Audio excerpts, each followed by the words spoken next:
today I want to do a story time, which is going to be my labor and delivery. Are you freaking kidding me? Anyways, let's jump right into my story. So I went into labor and I didn't even know I was going into labor, but apparently I went into labor February 11th.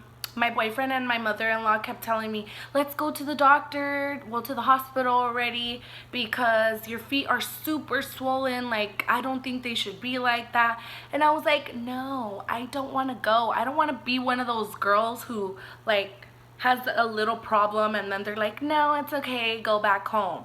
So I toughened up and I was like, no.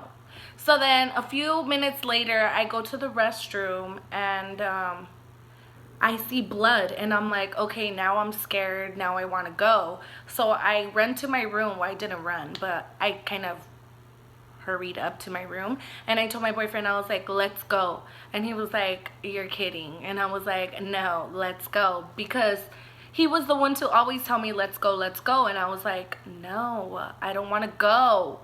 And so finally I told him, I was like, let's go because I'm bleeding and I'm scared. So we went and it was around 9:40 at night or 9:30, around there. I called my mom and I was like, Mom, we're going to the doctors. Or hospital. I keep saying doctors. I don't know if this is the real deal, but I'm bleeding, so I'm gonna go check everything out. And my mom's like, okay, I'm on my way. My mom got there super quick, as well as I did. My hospital was like 30 minutes away from my house, and I probably got there in like 20.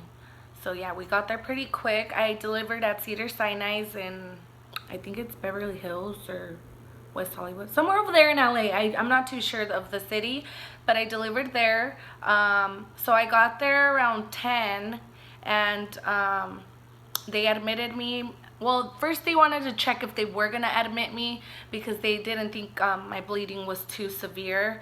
But then they were checking my blood pressure and it kept going up and down, up and down. So they were like, we're keeping you. But anyways, the next day I was gonna get induced because my baby did not want to come out. I don't know why. He was comfortable inside my stomach, but it was time to go. So yeah, I was gonna get induced the next morning, but I guess I was naturally going into into labor.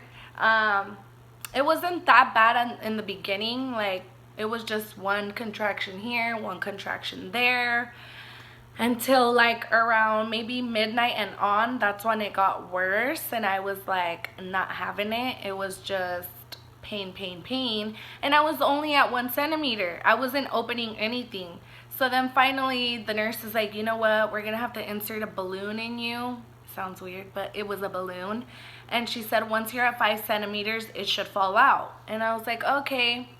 So then I have this balloon in me and it kind of hurts, but not really. It's a tolerable pain.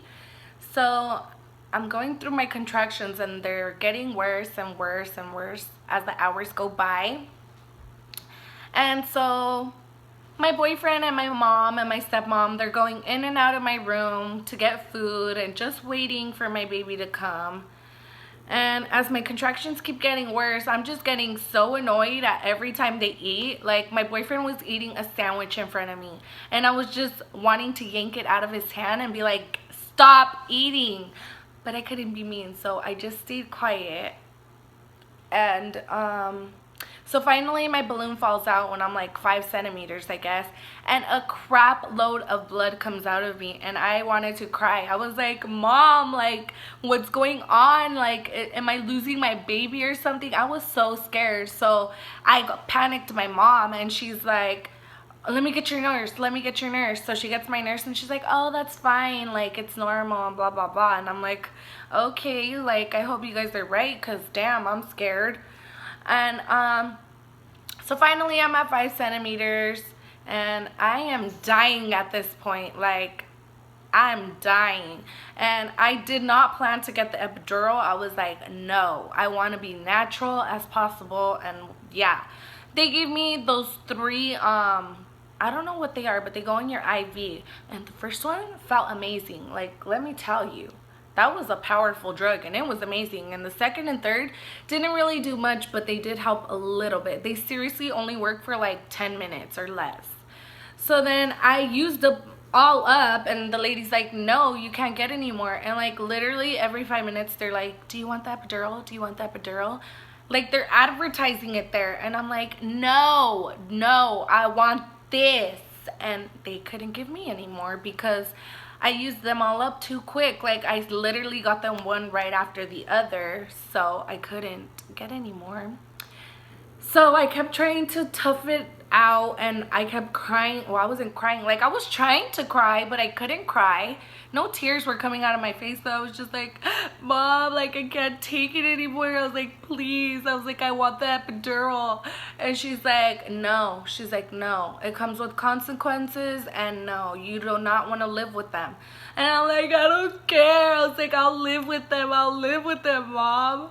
And she was like, whatever, it's up to you. And like it made me feel bad because I was just like, it's not worth it. But then I was like, I don't care. Like literally when you go through this pain, you will understand. I mean, if you have a smooth, fast labor, then girl, suck it up. But I had a very intense labor, and oh my god, it was just horrible, and I just wanted the epidural. So finally I got the epidural, maybe around 6 centimeters, which was already by like maybe the next day, February 12th, around like 5 or 6 in the afternoon, in the night, I guess you could say. So finally the guy anesthesiologist comes and makes my mom and my stepmom step out, and my boyfriend stayed with me. I was really scared because I heard if you move you could get paralyzed and stuff. And I was having contractions as they were giving it to me, so I kept having to move and like breathe through them. And I was like, wait, I'm having one. So my nurse was the best. Like she was like, it's okay. She's like, breathe. And I was like, okay. She made me feel like everything was gonna be okay. So then they finally numb my back or whatever, and my boyfriend's right there looking at them stick this huge ass needle in me. And he thought it was cool and stuff, but yeah, he was there with me. He got to see the whole process, and they finally gave it to me, and it was taking a little bit to kick in, maybe 10 minutes or less. But once it kicked in, I felt amazing. Like it was amazing, I'm not even gonna lie. But so then after that I did rest a little bit, because before that I seriously could not rest. I would take a little 5-minute nap and I would wake right back up and start whining. So then fast forward, I get my epidural. I'm feeling amazing. They keep checking me. Okay, you're at 7 centimeters. Okay, you're at 8. Okay, you're at 9. And then finally I get to my 10 centimeters, and I'm like, oh my god, I'm so excited. Like I'm gonna meet my baby already. And so they start setting up my room, getting it ready for, you know, him to come. And the nurse is like, okay, your doctor's on his way, and let's start pushing. And I'm like, I don't want to push with you. Like I want to push with my doctor. But I just started pushing with her. I had no idea how to push, so I was probably doing a sucky job. So like she was trying to help me, but it was not working because yeah, he did not. I don't know. I don't know how to push. So I kept trying my best. I would do it sometimes. I would do it the right way, and then other times I was like, I did bad. But this whole time they have a breathing mask on you or whatever that thing is, and it's so annoying because like you feel like you're suffocating and stuff, but you're really not. It's for your baby, I guess. But I wanted to keep taking it off, and it was just horrible. So then finally she's like, okay, we're gonna have to wait for your doctor to get here. So then he finally gets there, and he's like, okay, let's try to do this. And then so we start pushing again, and nothing. Like I started to do better with him pushing, trying to push my baby out, and it was just not happening. And I was just so sad because I didn't plan to have a C-section. I didn't want a C-section. I didn't want my baby to get vacuumed. So I was like, no, like please, can we please try to like get my baby to come natural, because well, like through my vagina, you know. And like it was just not happening. And he was like, well, we could try one last thing because your baby is in distress already and we need to get him out like quick. And I was just like, okay. And he's like, I honestly think you're gonna have to have a C-section, but we can try to vacuum him out. We're gonna take you to the operation room, just so if it doesn't work, we'll jump right into the C-section. Like, what was I gonna say? Like, no, I don't want to. Well, my baby was gonna like die maybe. So me and my boyfriend had to make the decision really quick, and he's just like, well, whatever we have to do to have our baby here healthy, we're gonna do it. So then I was like, okay, I guess. And I literally, right after that, when they told me my baby needed to come out ASAP, I don't know, I just felt super sick. I literally felt like I was gonna die. I didn't tell my mom because I didn't want her to worry, but I literally felt like I was gonna die. Like, I was gonna fall asleep and I wasn't gonna wake back up. So I was trying to tell my nurses, my doctor, like, hurry up, I'm dying on this table. And I just felt like every time I told them to hurry, they would take even longer. So I was just like, oh my God. And I felt like by that time I was aggravated and annoyed. Then my mom comes up to my bed and she's like, Love, because my mom calls me Love. And I was like, Mom, not right now. She's like, I want you to be okay, and you're gonna be strong through this, okay? And then I was just like, I felt so bad for like being like, Mom, get out of my face. And then we both started crying. Like, my mom raised me. She's a single mom, and my mom means the world to me. So we both got sensitive in that moment. I'm so glad she was there for me throughout everything, through my whole pregnancy. I'm getting emotional, but I just love my mom so much. So then my boyfriend starts getting dressed up so we could go to the operating room. My mother-in-law tells me everything's gonna be okay. They're all gonna be there for me. My sister-in-law was there too, and she got sensitive too because she's been through it as well, like a C-section, and she knows how hard it is. And then my stepmom, she tells me it's gonna be okay. Like, I had all their support, and I was just so blessed in that moment. But I seriously felt like I was gonna die still. So my boyfriend, he's all excited but kind of scared and nervous at the same time, like getting dressed to go. So then finally they take us, and we're in the operating room.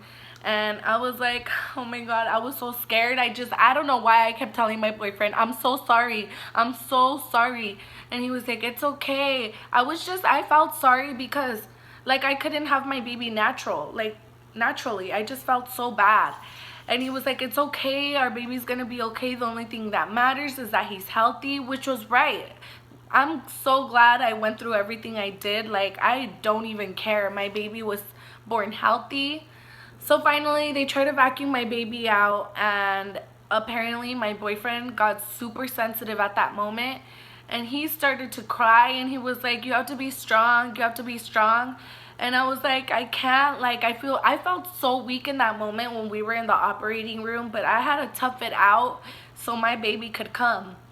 And he was crying, and he was just rubbing me and kissing my forehead, and he's like, it's gonna be okay, it's gonna be okay. And I was like, okay. And so then finally the doctor's just like, no, like, it's not gonna happen. You have to have a C-section. Your pelvic is too little for your baby to come out. It's hurting him. And I'm like, okay. And then I'm looking at my boyfriend. I'm like, I'm sorry. Like, I'm sorry I can't do this. And he's like, you can do this. He's like, you're gonna do this. You are strong. You're gonna be strong for our baby. You have to be strong. And I'm like, okay. He's giving me a pep talk. And I'm like, okay, we could do this. But still, I was still like, no. Like, I just felt weak, you guys. And so finally, they give me more medicine to numb me up from the, like, my waist down. And like, they kept poking me with something. They're like, do you feel this? Do you feel this? I'm like, yes, yes. I kept saying yes. I'm like, I want to not feel shit because like, they're gonna cut me open right now and I don't want to feel it. So then finally, I don't feel nothing. By the way, throughout this whole time in the operating room, they have that freaking blood pressure thing on me. And I was just so annoyed trying to take that off. And the mask, I was like, no. I was having seriously the biggest fit inside the operating room. I'm surprised like nobody told me anything like, you're being a bitch, you know? But I'm sure they understand. So anyways, fast forward, they finally cut me. My boyfriend's trying to look and they're like, sir, you're gonna have to sit down. And he wanted to look. I don't know why, but he wanted to look. So finally I feel them moving things inside of me, and it felt gross, but at that point I just felt like numb. I literally felt numb. I was just like gazed off and stuff. And so finally I feel them yank my baby out of me. I was like, oh my god. And yeah, my baby was born at 9:45 p.m. I'm so emotional to this. I'm emotional now, but in the moment it's sad to say, but I was very numb. Maybe because all the medicine they gave me, I'm not too sure. But I was happy when he was born. It was amazing. He's like the best thing that's ever happened to me. And so yeah, my boyfriend goes with him, and I'm like, you better follow my baby everywhere. I'm like, they better not switch him out because I'm gonna be so mad. But yeah, that's what happened. He was born. My boyfriend started sending my mom pictures of him, and I guess they were downstairs trying to get food and stuff again, and they're like, oh my god, we need to go back. Or they were getting sweaters, something, I don't know. They left so many times to get food. I felt like they were eating the whole time. But yeah, they all rushed back and stuff. And yeah, I had my baby boy, and then they sent me to another room to like get checked up. And by that time I seriously felt like, where did the time go? Because I had my baby at 9:45, and then they sent me to a room to check that I was being okay, like I was good after surgery. And then they finally sent me to my regular room where I was gonna stay at, my recovery room. And by that time it was already 11, and I was just like, where did the time go? But yeah, that was my labor and delivery story. My baby was born at 9:45 p.m. February 12th, and he didn't pay nothing. He weighed 7 pounds 11 ounces, and now he weighs 15 pounds and 13 ounces. So he's gained a lot of weight, and he's really big, and he's the love of my life. He's 4 months now. So yeah, I hope you guys enjoyed this story time and watching me almost cry. But yeah, I hope you guys enjoyed this once again, and I hope you guys continue to watch me on my YouTube journey. Thanks for watching. Don't forget to like and subscribe and share my video. Bye.